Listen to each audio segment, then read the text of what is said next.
Welcome to everyone who is joining us today. I am so happy to have you join us for our on-demand resources panel. We are going to get started here in just a little bit. I'm going to unmute our panelists here. You do see our panelists' videos here and their lovely faces, so I'm going to have them introduce themselves in just a little bit. Let me get them unmuted. So what I'm going to do is welcome you here to our webinar. Thank you to all of you that have taken time out of your day today to attend our on-demand resources panel. We have a great group of panelists here for you today. We are going to have them introduce themselves, but right now I am Callie Wright and I'm part of the LifeShare team. And with I also have Kim Hartnett. Hi everyone. She'll be manning the chat channel. Yeah. Taking your questions. Can you tell me the number? Thank you so much. And we're going to have our panelists go ahead and introduce themselves. So Walt, do you want to start us out? Sure thing. Happy to do it. My name is Walt Armentrout. I'm the CEO, co-founder of a company called HeartLegacy. We are based down in Daphne, Alabama. We've been in operation now for about 6 years, so it's been a fun ride working in senior care and looking forward to the future. And a huge thanks to LifeShare for hosting this and allowing us to be a part of it. Thank you, Walt. Rob, you want to go ahead? Sure. My name is Rob Signorelli. I'm also a member here with LifeShare. I'm the Director of Software Engineering in charge of the team that builds all of the technology that makes LifeShare go. Perfect. Thanks, Rob. James, you want to go ahead and introduce yourself? Yeah, my name is James Durkee, and I am the Archives Director with Sunday at the Memories. And approximately 5 years ago, I started to archive my father's syndicated nostalgic radio show. And shortly thereafter, did a trial with one of the local retirement communities. And the residents really seemed to enjoy the shows. So I've made them available for use in retirement communities and in assisted living communities, memory care. And it's really wonderful to be able to take this old content and enrich people's lives with it today. Awesome. I'm happy to be here. Yeah, well, thank you all for joining us. So we're going to go ahead and get started with our questions that we have. And for those of you that are attending our webinar, go ahead and put any questions that you have for our panelists here in the chat box, and we will make sure that they get addressed here at the end of our time together. Now, I know all of our panelists here, you guys kind of gave a little short snippet of your companies already. So I'm going to have you just talk a little bit about the different content that you provide through your company and how your content might be used by senior living communities. So James, why don't you start with that one? Yeah, sure. In 1973 in Denver, my father, who was a radio broadcaster, had an idea to create a nostalgic radio program. And it was on KHOW in Denver, and within about a year's time, he had broken some ratings records, and he was surpassing the Denver Broncos in listenership. There's about 30 or 35 radio signals in the Denver area, and he had approximately 1 out of every 4 radios in Denver tuned to him when he was doing his show. So he realized he had stumbled onto something. He was playing the old music from the past, but rather than just focus on music, he included news events and sporting events, old advertisements, old movie memories, old-time radio shows, things of that nature. And he grew up before there were any screens on devices. He grew up listening to radio, and everything was theater of the mind. So it required people to use their imaginations to listen to the shows, and it would take them back and provide some good memories for them from the past. And a few years later, he decided to syndicate the show, and he took it nationwide.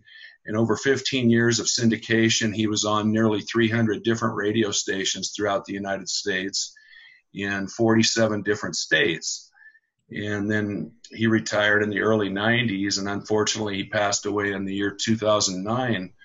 But the last time I spoke with him, he asked me about the internet and the web, and if the web was compatible with audio like the internet was for text, because he didn't really understand all of the technology. And I never forgot that conversation with him. And then in 2015, I was looking for a little change in my life, and so I pulled out all of his old reel-to-reel master tapes and started to archive all of the analog content. So I've transferred about 650, 700 hours worth of nostalgic programming to digital files. And I work with a couple different providers in the retirement community space. And LifeShare has been a great partner. They make the shows available as a podcast on demand on the community share service initially, and then they expanded that to the in-room service. And I enjoy working with them and keeping the content available and keeping the memories alive. Yeah. And I personally like to recommend your show and your podcast to those, especially that have memory care units, because it really is a trip down memory lane. I like listening to them just to get some of the pop culture that he talks about with the commercials and everything. It's really neat. Yeah, and the more you listen to them, the more you realize the more things change, the more they stay the same. Right. Awesome. Well, James, his content deals with more auditory listening. Walt, do you want to give a little bit about your content that you provide?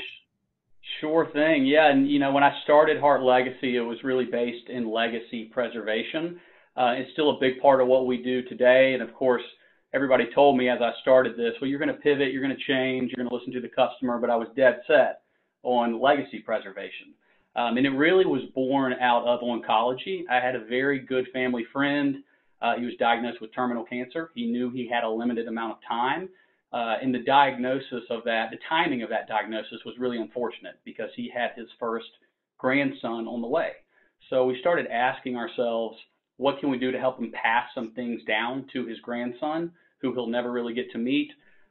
So HeartLegacy was born out of legacy preservation. I brought this idea to a local senior care community, and I said, hey, I want to help your residents tell words of wisdom, messages of faith, capture family recipes, all through video, where myself and my team would edit it, make it beautiful, and make it worthy of being passed down to future generations.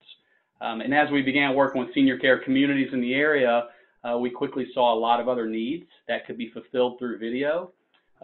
There was a need to capture all the great events and activities that are going on in these communities, capture testimonials from happy adult children and residents and staff, capture the personality of these activity directors and all these wonderful people that have dedicated their lives to senior care. So we kind of naturally grew from legacy preservation, which is still a part of what we do, into all these other video types that our partners use. It's all done through the same smartphone app that comes to us, where we edit it and brand it and make it beautiful. And ultimately, we've had such a great relationship with LifeShare because all of this great content, the events and activities that are happening in these communities, can be branded through HeartLegacy, made beautiful, and then we can, of course, pass it to LifeShare for the community share programming for all the digital signage around a community. So family members visiting or potential leads and residents can see all the great things that happen. And one thing I've learned in my time in senior care is that as an industry, we've kind of done a poor job in telling the story of senior care. People outside of this phone call, when they hear those two words, senior care, they typically think, abuse, isolation, depression. There's just a lot of negative connotation that comes along with it. So we're in a really good position to leverage video to show the world what senior care is all about. And LifeShare has been great because we can pass that content to the community share platform, and it's shared out there to show the world, what it really is all about and what happens in those four walls, and all the money and energy and time that's spent on putting events and activities on. We can help showcase that. So it's been a fun ride, and there's a lot of different use cases we've just kind of naturally grown into throughout this process. Yeah. And one thing we always tell people is to use the community shares as a way to show their personality. And I know that a lot of our clients that have used you for marketing videos or to showcase those activity events, it's really been a neat thing because residents enjoy seeing themselves on what they view as TV. They think that they're famous. And especially when I see like those flash mob videos and things like that they've done with the dances. And it's just a really neat thing for them to relive that memory as well. So. Yeah. Perfect. Make sure, I do see that someone has raised their hand. Make sure you're able to see our screen. You can interact with us, but then So if you connect with us, then you're able to use the chat as well. All right, Rob, do you want to go ahead and give a little blurb about the content that you provide outside of the framework of the whole LifeShare system? What are some of the things that your team does? Exactly. So, obviously a lot of the people on this call are probably, fairly familiar with community share and potentially in-room LifeShare. We spend a lot of our time building kind of the delivery vehicle for a lot of this great content. And we know that we can't possibly create it all ourselves, which is why we have, look for really, really great content providers like some of the people on this call.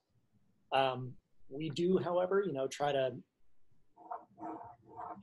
come up with some content that we can create and, give to our users to fill in some of those gaps. So one of the big gaps that we saw was around games. And that's one thing that our team kind of manages. So when you go into on-demand mode of LifeShare or community share, we built all of those games in-house. It would have been very easy for our team to kind of just go and say, well, yeah, we'll just go and grab a bunch of, grab Candy Crush or, grab a bunch of other things and make those available on the devices. But one of the things that we want to make sure of is that because we're delivering all this content through the TV, we want to make sure that the experience that we're providing is actually optimized both for the TV, for the end user who is, usually a senior citizen. So, we need to make things bigger and, things shouldn't move as fast. And that you need to be able to interact with those games using a remote control. So there is just not a lot of games that are available that really tie all of those things together. So those are some of the motivations for why we actually decided to start building our own games into the system rather than just simply, downloading some of the millions and millions of games that you would find on, the app stores. So, that's kind of one of the gaps that we saw, but we also noticed that, why did we want to do games in the first place? I mean, first off, games are fun. Video games are just one way to do, to play games. A lot of the fond memories I have with my grandparents are playing Yahtzee or Rummy Cube or Gin or any of these other games. They're just kind of integral to the experience of interacting with other human beings.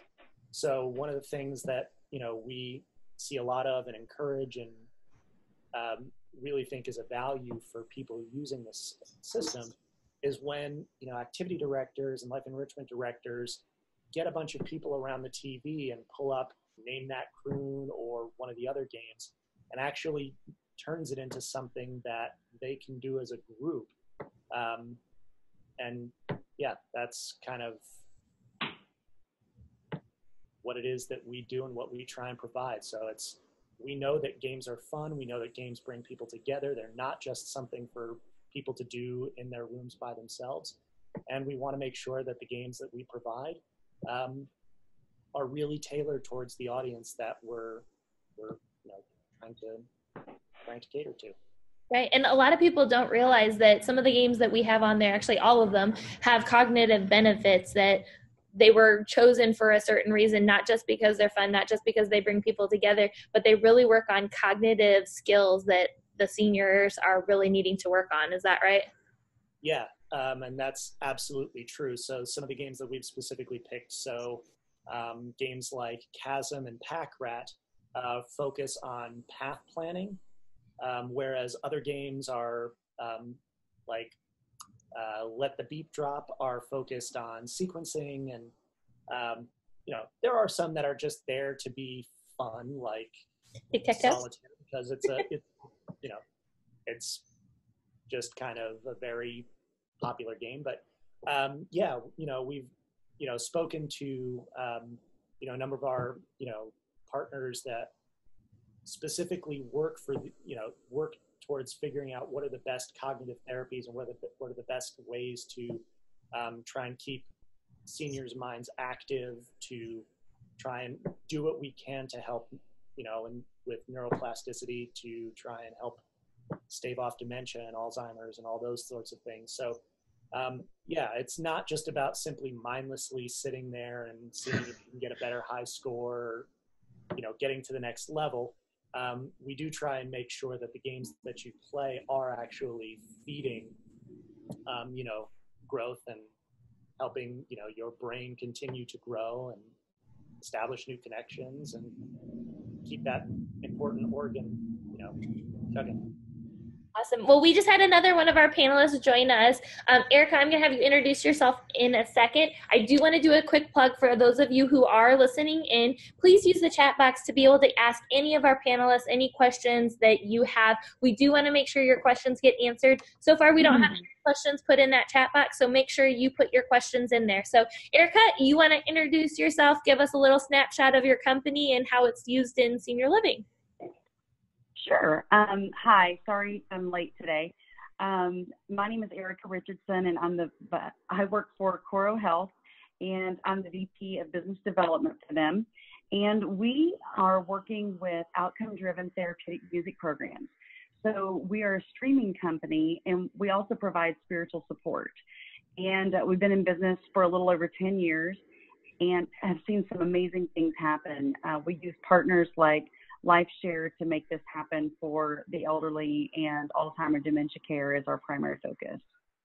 Yes, awesome. So the CoroHealth music is available on demand, but you can also schedule it for your community shares behind your slideshow. I know you touched on it a little bit, Erica, but will you expand as to a little bit about the research behind your playlists? Yes. So I had a clinical trial performed, and we brought in neuroscientists, music therapists, music designers, different physicians, and throughout the process of the clinical trial, they formulated a way to bring about outcomes. So there's a layering process that happens, and it's everything from your beats per minute to the keys of the music to the verbiage, making sure that we curate the words, that we're creating something that's going to get you somewhere, and how that process works. I don't know if that answers your question or not, but that's a little bit behind of the clinical trial that was done and how things were formulated. And what we've been able to see is the progress of if someone's upset, that we could put in an outcome. And we had 4 outcomes that came from the clinical trial, and that's wake, energy, relax, and sleep. So if you have possibly maybe a resident that might be having a hard time or exhibiting some behaviors or just needs just some one-on-one time, it's a good thing to maybe put on relax. So that would be the outcome that you're looking for. And then you would choose the genre of music that would work for the patient. And then a playlist would formulate. And it usually runs about anywhere from 52 to 58 minutes. And by the end of that, or even in the middle of that playlist, they should be at the relaxation. So it's going to affect their breathing, their circulatory system. It's going to affect their heart rate and take them possibly from a high strung emotion to something a little bit more soothing, and to get that person to relax. Perfect. Well, thank you. And I know that a lot of our other panelists can also attest to the power of music. I know James is a big believer in the power of music as well. So just a general question to all you panelists, and jump in. What is the most common question that you get about your company, about your content, your product, and how would you answer that? Anyone want to start? I'll jump in really quickly. It's probably a little bit of a different question than what some of my other panelists here see. We get asked all the time about implementation. As activity directors, as life enrichment directors, your plates are so full and running around and getting residents out of the room, getting them engaged. The thought of implementing and learning how to use a new technology is often a little overwhelming. So we always get asked what an implementation process looks like. From our perspective, at least for what we do at HeartLegacy, it's if you can download an app from the App Store, then you're pretty much good to go. It's just from there, it's just point and shoot. We do like to encourage all of our users, activity directors especially, to continue to do what they do best, and that's make fun happen. Getting residents out of the room, get them smiling, engaged, put on the events and activities, and then point and shoot. And of course, we like to, it all comes to us, and then we do the rest from there. But the implementation and the onboarding is probably the biggest question that we get asked.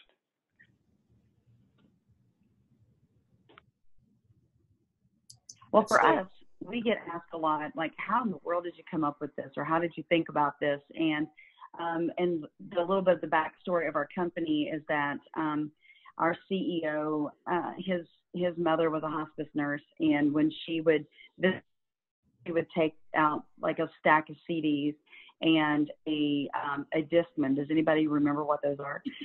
And a Discman player, and with some headphones. And she would instruct the families, like, hey, if your patient's exhibiting some pain, play this music. If they're exhibiting maybe mild discomfort, or they're just feeling alone, play this. And so she would kind of give a little bit of like, instruction on what to do. And so he watched his mother do those things. And then later in life, he had a child, and the child with special needs, and they really needed to work with a speech therapist, and there were some things that needed to happen, and speech therapists are expensive, and music therapists are expensive. And so, and with that combined, the music therapy at the time, it was about $150 an hour, and they were investing in their child, and they were able to do this, but they realized, you know what, there's really something to this, as well as what happened with my mother and her vocation. And we need to find a way to bring it to the masses of people. And let's find a way to do this on a bigger scale that's affordable. And so that's how our system really got how they were really thinking about this, because they had a need. Rob, did you want to go ahead? Sure. Kind of one of the big things whenever I kind of go through the list of all the things we do and get to the games is just the notion of, do seniors really play video games?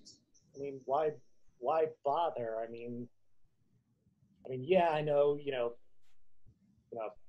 as I mentioned, some of the memories that I have are, with my grandparents are always around, board games or card games, but what about actual video games? And, I can kind of just point to some anecdotal stuff where, when we're kind of describing what why LifeShare was created in the first place, is it usually starts with, as our, aging loved ones get older, there's usually that, alpha daughter or alpha son who decided that they were going to buy their parents a computer. My uncle did the exact same thing with my grandma, years and years ago. And it was literally like a $2,000 solitaire machine for her. She did nothing else with it, but she knew exactly how to get to solitaire, and she would spend hours playing that game. My wife's grandfather, always had, 2 or 3 like handheld, old school video games where it was either, Yahtzee or, poker, or like the cheesy little blackjack games, always at his ready. So yeah, maybe they're not out there all playing Fortnite or whatever it is the cool kids are playing these days. But the idea of playing the games they love and having it in a very simple, easy to consume format kind of at their fingertips is something that,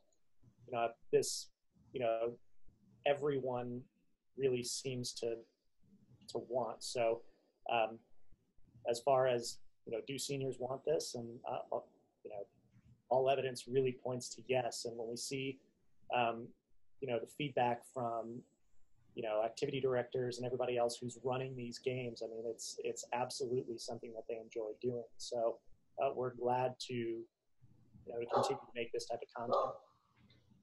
James? Yeah, so in the year 2015, I started to archive my father's shows, and I talked with one of the local radio stations, and they agreed to start airing the show every Sunday, because it's called Sunday at the Memories, and that's when my father obviously did it when he was doing it. And as I was going through his archives, I found a letter between him and one of his colleagues where they were discussing creating a music service for what they were calling nursing homes back in 1989 with his content. And so I thought of the Eastern Star Masonic Retirement Campus in my neighborhood, and they had just done a major remodel. And I went up and talked with their director, and he told me to work with the activities director. And they have an in-house cable system, and we were able to put the shows on the audio channel, so it played behind their looping screens of activities and the menus and things that they played on the cable channel, their dedicated cable channel. And there was initially a gentleman that had come to the retirement community, and he kept to himself, and he was introverted and really didn't make any connections with any of the people that worked there. And one day the activity director was walking down the hall, and she heard the show blaring in his room, and she went in, and he was listening to the show and dancing around and having a good time. And so it kind of made me think that this is something that there's an audience for. And so I've just pursued making the shows available to retirement communities and letting the activities directors use them, or the individual residents use them on a on-demand basis. And it's something that they can experiment and find what works with what residents. And I realize that it's not for all of their residents, but there is that niche that really enjoys the nostalgia, and they like the trip down memory lane. Perfect. So to kind of wrap up our questions, I'm going to combine two questions together. Just to remind you attendees, you can put your questions in the chat box, because after this next question, we are going to address any of the questions that we do have in the chat box.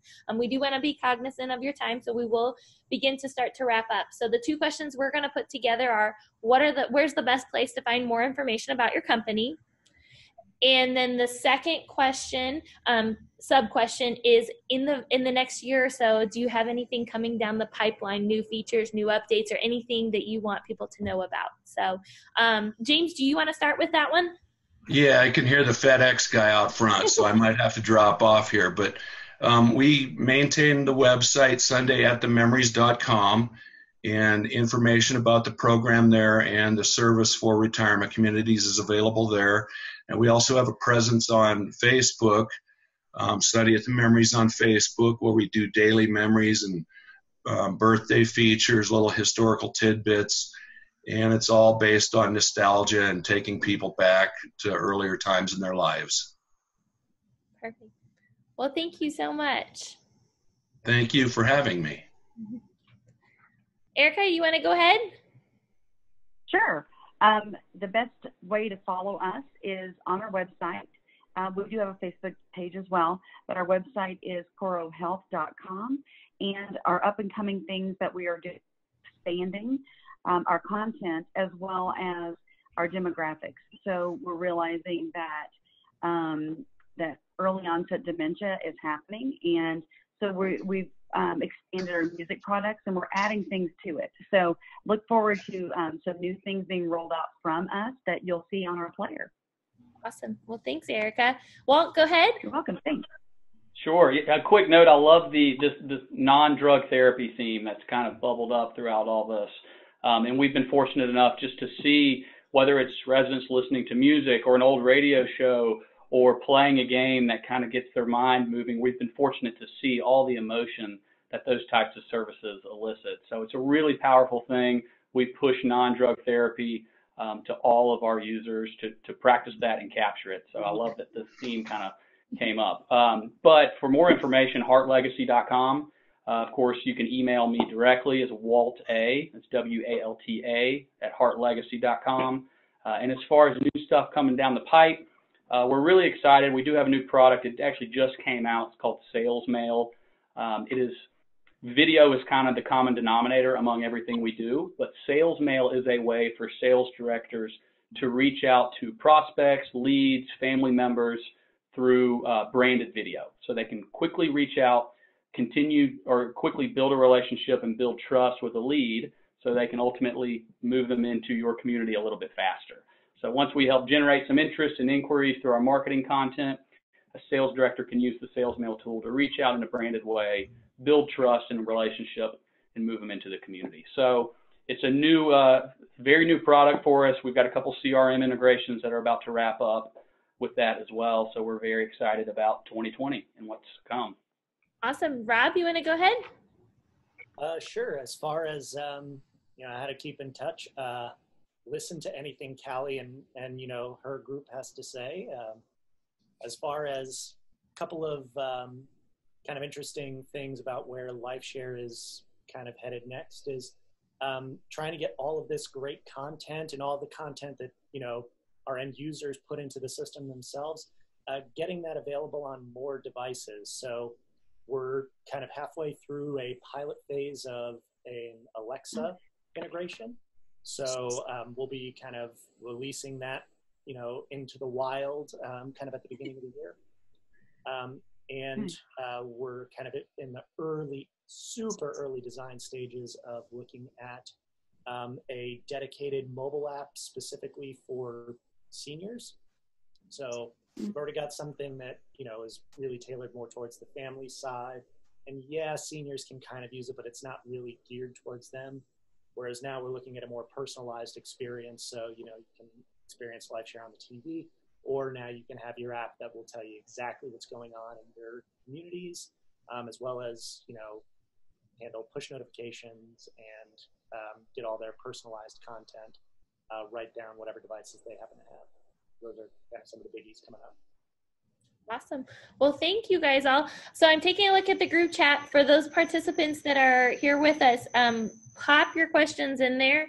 We don't have any questions right now, so obviously you guys answered all the questions very well and very thoroughly. So what I'm going to just open it up is, do you guys have any closing thoughts, anything you want to make sure that you tell people out there or get the word out about? Erica, we can start with you. Any final closing thoughts? We're just really blessed to have a company like LifeShare that's one of our partners, and we're thankful for that, because we do believe in the power of music, and we do believe that that there's another way to go. While meds are important, that's why we have music first, so that we try that before we continue to layer things on. And LifeShare has been instrumental in helping us get that message out and change lives and be part of something way bigger than us. And so we're just super thankful and grateful for the partnership. Well, thank you, Erica. We're glad to have you guys. Mm-hmm. Walt, any closing thoughts? Yeah, sure. If there's, I guess in the 5 or 6 years since I've started down this path with HeartLegacy, if there's one thing I've learned, it takes a really special type of person to dedicate your livelihood to the betterment of, our greatest generation. So, everyone on this call who's going to hang up and then go out and make fun happen with residents and bring smiles to their faces, thank you. I know that it's not easy work. Now, in the past 5 years, I've probably been into a couple thousand communities, and I've seen it, and I know that it's hard work. So thank you for all that you do, and a huge thanks to LifeShare for the great partnership. We love what you guys do, and I think we're a really complementary fit, so we're looking forward to the future. Thank you so much, Walt. Rob, you want to go ahead? Any closing thoughts? Yeah, I guess I'll take this time. I happen to see a particular question in the chat, so I'll address that, which was specifically about residents with vision issues, who can't actually read the events on Community Share. So it sounds like you've been trying to record yourselves speaking, basically reading the events to them and then peppering that video putting that as a video in, but you're having issues with volume.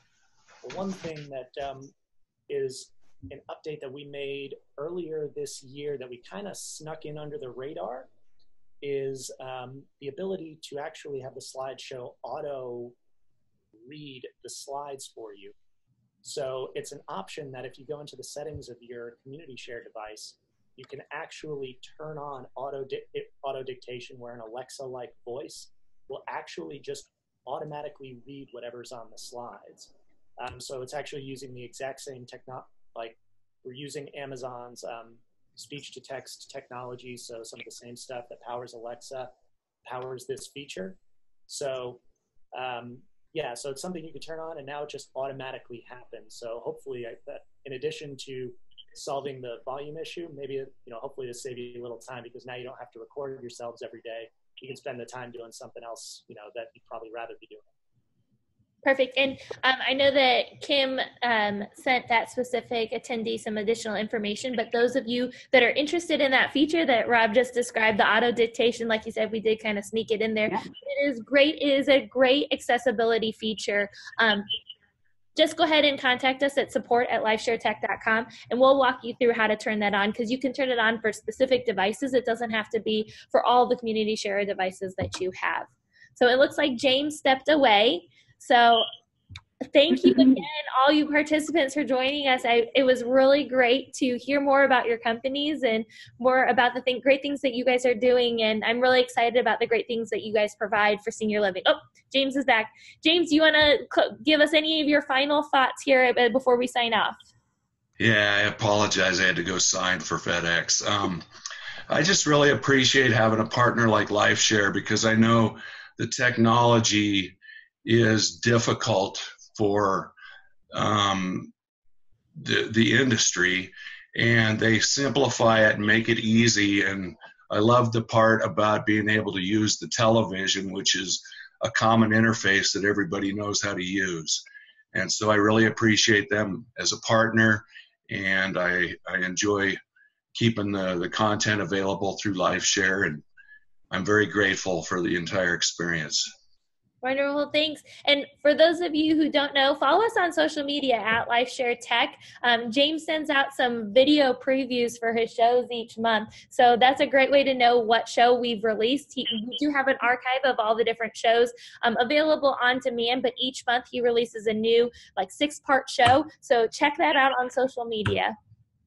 Well, thank you again, everyone, attendees, participants, panelists, for joining us today. We really appreciate your time, and we hope you have a wonderful rest of your week.